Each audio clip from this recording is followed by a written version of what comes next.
News first ಲೈವ್ಗೆ ಸ್ವಾಗತ. ನಾನು ವಿಜಯ್ ವೀರಪ್ಪ. ಮೊದಲಿಗೆ ಹೆಡ್ಲೈನ್ಸ್.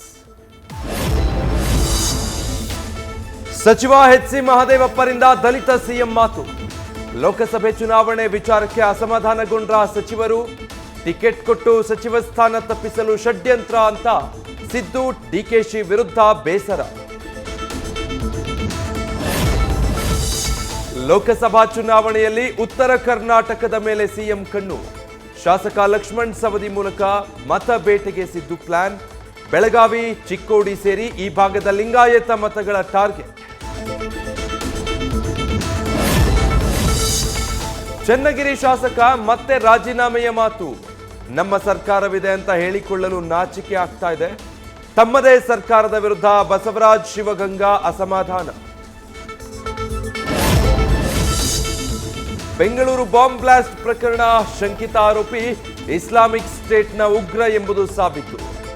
ಐಸಿಸ್ ಜೊತೆ ನಂಟು ಹೊಂದಿರೋದು ಎನ್ಐಎ ತನಿಖೆಯಲ್ಲಿ ದೃಢ. ಇಂದು ಪ್ರಧಾನಿ ಜಮ್ಮು ಕಾಶ್ಮೀರಕ್ಕೆ ಭೇಟಿ. ಶ್ರೀನಗರದಲ್ಲಿ ಒಟ್ಟು 6,400 ಕೋಟಿ ಮೊತ್ತದ ಯೋಜನೆಗಳಿಗೆ ಮೋದಿ ಚಾಲನೆ. ಪಿಎಂ ಕಾಶ್ಮೀರ ಪ್ರವಾಸ ಹಿನ್ನೆಲೆ ಭಾರಿ ಪೊಲೀಸ್ ಭದ್ರತೆ.